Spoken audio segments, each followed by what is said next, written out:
Bonjour à tous, on se retrouve pour une nouvelle vidéo. Donc dans cette vidéo, on va parler de l'alimentation autour de l'opération. Donc c'est vraiment très important parce que l'opération, enfin la chirurgie réparatrice, elle va déclencher une inflammation. Et donc c'est très important d'avoir une bonne alimentation autour pour ne pas l'augmenter et justement au contraire vouloir la diminuer pour favoriser une cicatrisation rapide parce que dans la cicatrisation, c'est les premiers jours qui sont les plus importants. Donc je vais vous mettre là à l'écran un petit résumé. Et comme je sais parmi vous qu'il y a toujours des feignants, eh ben, vous trouverez un lien dans la description qui vous permettra de télécharger et vous n'aurez plus qu'à l'accrocher sur votre frigo. Comme ça au moins, vous n'aurez plus d'excuses. Donc du coup, c'est parti. Donc on va commencer par les aliments à favoriser. Donc il faut retenir une chose, c'est que ce qui va être intéressant pour la cicatrisation, ça va être la vitamine, tout ce qui contient de la vitamine A et de la vitamine C. Parce que les deux vont permettre de diminuer l'inflammation et de réguler, enfin permettre une meilleure régénération des tissus, donc la peau. Donc pour les protéines, il va y avoir tout ce qui est viande, très important. Les acides aminés vont permettre de reconstituer vos tissus.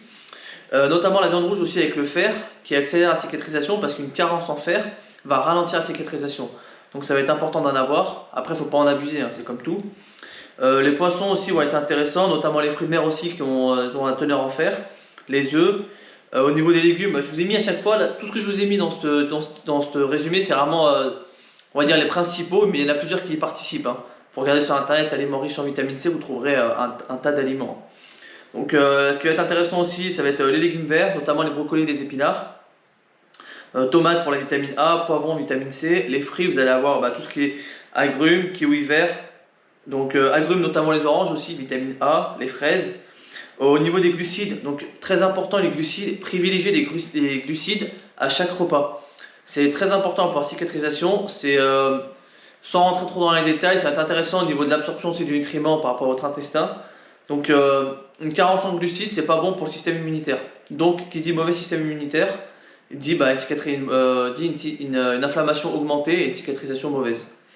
Donc n'hésitez pas. Donc les glucides, j'ai mis riz brun, lentilles. Ce qui peut être intéressant aussi, c'est qu'avec les lentilles, donc notamment ajouter des aliments riches en vitamine C, donc citron, poivron, persil, qui vont favoriser l'assimilation du fer. Au niveau des huiles, vous allez avoir l'huile de colza, l'huile de tournesol. Donc c'est des des huiles riches en acides gras polyinsaturés. Donc qui pareil vont vous permettre de favoriser la cicatrisation. Au niveau des herbes, le persil, il y en a plusieurs, mais il y a le persil par exemple, qui va avoir une propriété anti-inflammatoire et cicatrisant aussi grâce à la vitamine A. Ensuite, au niveau là, on va passer aux aliments qui sont inflammatoires à éviter. Donc ça, c'est vraiment les principaux et ce qui revient souvent. Donc tout ce qui est sucre et lait, c'est vraiment à éviter. En tout cas, dans les premiers jours, même si vous êtes addict, dites-vous que le premier mois, enfin pour moi c'était pendant un mois, vous n'en prenez pas. Et même si vous adorez ça, dites-vous que c'est quoi un mois dans une vie quoi. Sachant que vos cicatrices c'est à vie, dites-vous que vous avez juste un mois à tenir et après vous pourrez manger du sucre parce que c'est vraiment comme encore une fois les premiers jours qui sont super importants. Et moi par exemple je l'ai vu en ayant fait gaffe à mon alimentation, et c'est un truc de fou comment les cicatrices en quelques jours c'était vraiment nickel et les infirmières elles étaient vraiment choquées. Il y a vraiment il y a le travail du chirurgien aussi, mais les infirmières elles étaient choquées quand elles voyaient mes cicatrices, comment c'était fermé en si peu de jours, l'aspect rosé qu'elles avaient. Elles voient jamais ça, la plupart du temps ça coule, ça fait des inclusions, ça saigne, c'est rouge. Moi c'était vraiment tout nickel. Donc ça vous montre à quel point l'alimentation c'est super important et que votre corps il vous en remerciera. Donc pourquoi le sucre et le lait Parce que c'est des aliments qui vont stimuler votre insuline et ça va pouvoir dans un cas augmenter l'inflammation ou provoquer l'inflammation. Et dans ces deux optiques, ces deux cas de figure, c'est des choses qu'on veut éviter parce que c'est ce qui va ralentir la cicatrisation.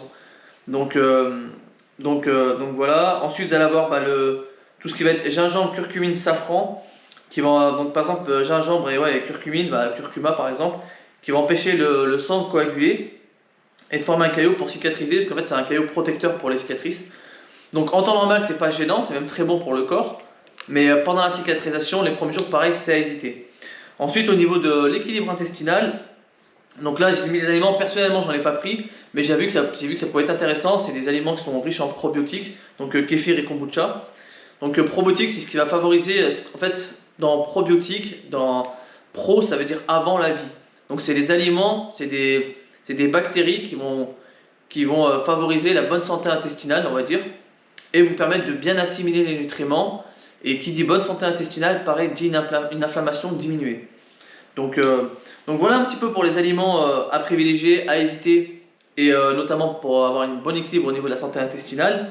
Après, un point qui est super important, vraiment j'insiste là-dessus, pensez à manger suffisamment. Et il faut arrêter d'avoir peur des glucides, il y a un temps pour tout, hein. Je vous l'expliquerai dans ma vidéo sur la préparation psychologique à l'opération.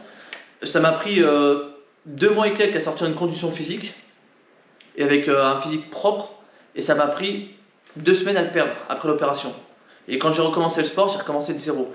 Je vous montrerai mon physique dans la vidéo, notamment sur le côté psychologique. Mais il faut vraiment, c'est très dur, hein, je sais, je suis le premier. Hein. La première fois, j'ai repris le sport trop rapidement, c'est pour ça que mes cicatrices se sont écartées d'ailleurs. Il faut vraiment faire ce travail psychologique-là, de vous dire, là, c'est l'opération, c'est temporaire, c'est 1 mois, 2 mois d'arrêt, je reprendrai le sport, je reviendrai après en condition physique. L'important, c'est d'avoir suffisamment de glucides. Il ne faut pas être en diète pendant la cicatrisation, par exemple. Il ne faut pas être en restriction calorique. Le corps, il a besoin de calories pour cicatriser. Si vous êtes en déficit calorique, et encore plus que vous êtes en bas en glucides, vous allez traîner la cicatrisation sur des mois et des mois. Moi, je vous le dis, hein, la dernière opération, d'ailleurs, c'est un détail tout con, mais à l'hôpital, moi, c'est pour ça que la dernière opération, je ne savais pas. Avant, je ne savais pas. Pour la deuxième, je ne savais pas. Et j'ai amené mes pancakes, j'ai amené mes petits déjeuners, parce que le matin, ils vous donnent, moi, c'était quoi? Du lait. Donc, le sucre du lait est mauvais. Du cacao, mais le cacao, le premier ingrédient, c'était du sucre. Donc, il fallait mettre limite 10 sachets pour colorer le cacao, enfin, le lait, tellement qu'il n'y avait pas quasiment rien en cacao, il n'y avait que du sucre. Et en fait, j'avais pas les moyens d'alimentation. Et moi, je l'ai vu sur la dernière opération, en ayant tout optimisé au niveau de l'alimentation, c'est un truc de fou. Avec les compléments alimentaires dont je vous parlerai, comment les cicatrices, elles se sont remis nickel, quoi. C'est vraiment un truc de fou. J'ai pas eu de coulure, pas de démangeaison, pas de sang qui coule, pas d'inflammation. Enfin, vraiment le top du top, quoi. C'est pour ça que je marchais au bout de quelques jours, que j'avais plus les pansements au bout de 15 jours, que tout s'est passé vraiment nickel, tout est top. Parce que j'ai tout optimisé. Et vous voyez au final tout ce que je vous ai dit dans ce papier, hein. Comme je vous ai dit, vous le trouverez en description pour l'imprimer, pour le mettre sur votre frigo, pour ne pas oublier, pour avoir un rappel. Mais vous vous rendez compte que dans tout ce que je vous ai dit au final, eh ben, sans rien connaître, eh ben, imaginez qu'en fait, il suffit de manger sainement et vous éliminez tous les problèmes. Vous voyez, si vous, à part le lait, voilà le lait, mais si vous n'avez pas de sucre, tout ce qui est sucre industriel, vous mangez tout ce que je vous dis à côté, donc il reste des légumes, des féculents, et, enfin que des aliments bruts, et ben, au final, vous voyez bien qu'une bonne alimentation, ça vous permet de bien cicatriser. Donc en fait, comme je vous dis tout le temps, il n'y a pas de secret. Bien sûr que quand vous êtes en diète, il faut se faire plaisir. Enfin, quand vous êtes en rééquilibrage alimentaire, vous pouvez faire plaisir, des écarts, etc. Plutôt malsains, entre guillemets, et industriels. Mais ça vous montre que sur le long terme, moi, je suis un partisan d'alimentation 100% brute et non transformée. Et prends le temps de cuisiner, quoi. Donc voilà pour cette vidéo. Et puis dans la prochaine vidéo, on parlera des compléments alimentaires qui peuvent aider après l'opération pour la cicatrisation. Mais encore une fois, qui sont non indispensables. Donc salut à tous et on se retrouve dans la prochaine vidéo.